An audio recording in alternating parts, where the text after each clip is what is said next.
بسم اللہ تعالی والصلاۃ والسلام علی رسول اللہ، اما بعد۔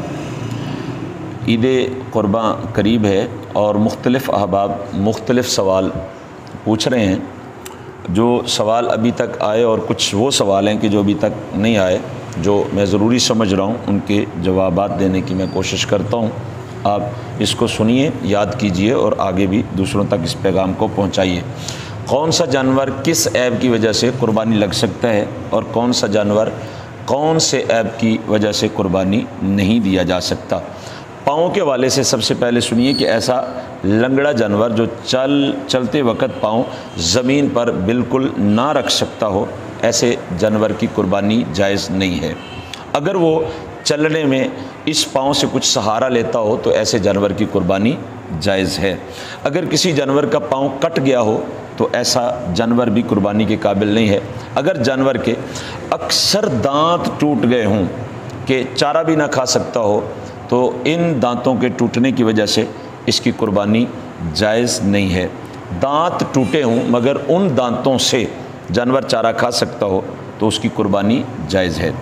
اب کان کے حوالے سے سنیے کہ جس جانور کے پیدائشی طور پر ایک یا دونوں کان نہ ہوں یا کان کا تیسرا یا اس سے زیادہ حصہ کٹا ہوا ہو، اس کی قربانی جائز نہیں ہے۔ اگر کان تیسرے حصے سے کم حصہ کٹا ہوا ہو تو اس کی قربانی جائز ہے۔ سینگ کے حوالے سے سنیے کہ اگر جانور کے سینگ پیدائشی طور پر نہ ہوں یا ہوں لیکن چھوٹے ہوں تو ایسے جانور کی قربانی جائز ہے۔ یا جانور کے سینگ ٹوٹ چکے ہوں لیکن جڑ سے نہ اکھڑے ہوئے ہوں تو ایسے جانور کی بھی قربانی جائز ہے۔ اگر سینگ جڑ سے اکھڑ چکے ہوں کہ اندر کا گودا ختم ہو چکا ہو تو ایسے جانور کی قربانی جائز نہیں ہے۔ دم کے حوالے سے سن لیجئے کہ اگر جانور کی دم تہائی حصہ سے یعنی تیسرے حصے سے کم کٹی ہوئی ہو تو اس کی قربانی جائز ہے، اور اگر جانور کی دم تہائی حصہ یا اس سے زائد کٹی ہوئی ہو تو اس کی قربانی جائز نہیں ہے۔ بعض جانوروں کو رسولی وغیرہ ہوتی ہے تو جانور کو رسولی ہو لیکن اس سے اس کی صحت متاثر نہ ہو تو اس کی قربانی جائز ہے۔ اگر آپ کا جانور جس کو آپ ذبح کر رہے ہیں وہ مادہ ہے تو اس کے تھنوں کے حوالے سے حکم شرع کیا ہے؟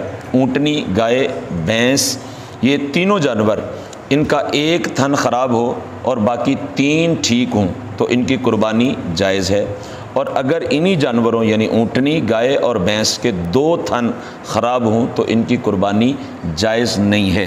اور بکری کے چونکہ دو تھن ہوتے ہیں، اگر ایک تھن خراب ہو تو اس کی قربانی جائز نہیں ہے، دونوں خراب ہوں تو تب بھی اس کی قربانی جائز نہیں ہے۔ جانور کے تھن سے دودھ نکلتا ہو تو بھی اس کی قربانی جائز ہے۔ آنکھ کے حوالے سے مسئلہ شرعی سن لیجئے کہ جانور بینگا ہو، ایک تہائی سے کم بینائی اس کی متاثر ہو تو اس کی قربانی جائز ہے۔ کانا، ایک تہائی سے زائد بینائی متاثر ہو یا اندھا ہو تو ایسے جانور کی قربانی جائز نہیں ہے۔ ناک کے حوالے سے سن لیجئے، جس جانور کی ناک کٹی ہوئی ہو اس کی قربانی جائز نہیں ہے۔ اگر رسی ڈالنے کے لیے ناک میں سوراخ وغیرہ کر دیا گیا ہو تو اس کی قربانی جائز ہے۔ زبان کے حوالے سے بھی سن لیجئے کہ جس جانور کی آدھی یا اس سے زائد زبان کٹی ہوئی ہو تو اس کی قربانی جائز نہیں ہے، اور اگر زبان آدھی سے کم کٹی ہوئی ہو تو اس کی قربانی جائز ہے۔ حمل کے حوالے سے سن لیجئے کہ اگر آپ مادہ جانور کو ذبح کر رہے ہیں تو جو جانور حاملہ ہو یعنی اس کے پیٹ میں جو ہے وہ بچہ ہو تو قربانی اس کی جائز ہے۔ جس جانور کو خصی کیا گیا ہو اس کی قربانی جائز ہی نہیں بلکہ اس کی قربانی افضل ہے۔ کمزوری کے حوالے سے سن لیجئے کہ بہت زیادہ کمزور جانور جس کی ہڈیوں میں گودا باقی نہ رہا ہو اس کی قربانی جائز نہیں ہے۔ جانور دبلا پتلا ہو، کمزور ہو لیکن وہ جانور چل پھر سکتا ہو تو ایسے جانور کی قربانی جائز ہے۔ یہ بھی واضح رہے کہ جانور پہلے سے صحیح سلامت تھا، بالکل درست تھا، ذبح کرتے ہوئے کوئی ایسا عیب پیدا ہو گیا کہ جس کے ہوتے ہوئے قربانی جائز نہیں ہوتی تو ایسا عیب معاف ہے۔ یعنی کہ پہلے سے اس میں عیب موجود نہیں ہے، مگر ذبح کے وقت اس کا سینگ ٹوٹ گیا، بطور مثال اس کا کان کٹ گیا، یا یوں کہہ لیں کہ اس کی دم کسی وجہ سے کٹ گئی، تو ذبح کے وقت اگر کوئی عیب پیدا ہوا تو اس کی وجہ سے قربانی ناجائز نہیں ہوگی، بلکہ وہ قربانی جائز ہے۔ جیسے گراتے وقت جانور کی ٹانگ ٹوٹ گئی، یا بھاگنے کی وجہ سے جانور کسی جگہ سے جا کے ٹکرایا اور اس کی آنکھ ضائع ہو گئی، تب بھی اس کی قربانی درست ہے۔